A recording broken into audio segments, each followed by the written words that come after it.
Now we come to our favorite snack, a pakoda, which most of us enjoy with a regular cup of chai, but now you're going to enjoy it with a herbal tea, and instead of deep frying it, we're going to do it a completely different way. Secondly, this is called the oil-free, fiber-rich pakoda. Why is that?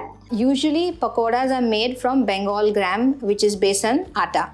But in this recipe, in addition to the atta, we're going to put a whole lot of veggies. In fact, you'll see that the proportion of veggies, these 4 bowls are all vegetables, and besan is only so much.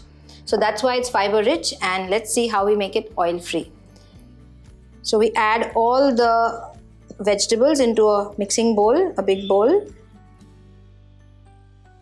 The cabbage, which is grated, carrot, which is grated, onions, which we usually do add to pakodas, thinly sliced, capsicum, thinly sliced.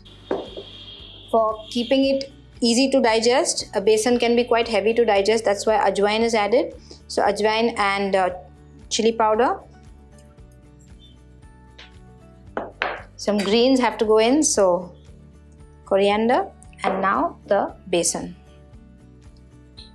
So the trick is to add salt now.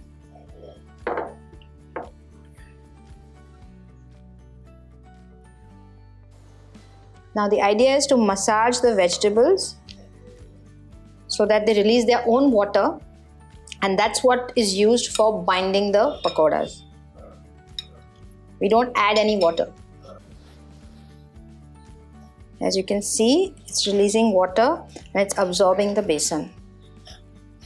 So I'm not going to add any water unless needed. I'm just going to dip my hands in water so it makes it easy for the dough to leave my hands. And you'll find it much easier to deal with the dough I just dip my hands in water, and that's it. So these are now ready. The dough is ready. And now we can make small pakodas.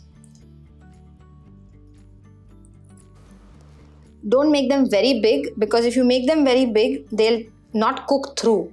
So just keep them small. So once our dough or batter is ready, on the side keep a steamer ready. It can be a regular steamer or it can be an idli steamer. Keep it ready for steaming, and we place all the pakodas first to steam. So we took the batter of the pakodas, made them into balls, and then steamed them for 10 minutes. A good way to know whether they are done is to put a toothpick through them, and if it comes out dry, then you know they are ready for the next stage. The next stage is moving them to the oven.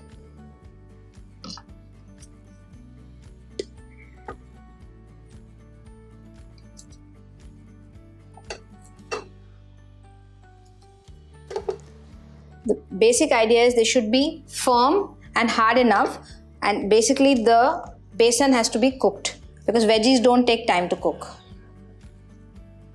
And by doing this two-step process, we are ensuring that everything gets cooked and we get the crunch. That is what we want, right, in a pakoda. You don't want a soft tasting pakoda, you want a crunchy pakoda. And you're doing this without the use of an air fryer, just with a steamer and your good old oven.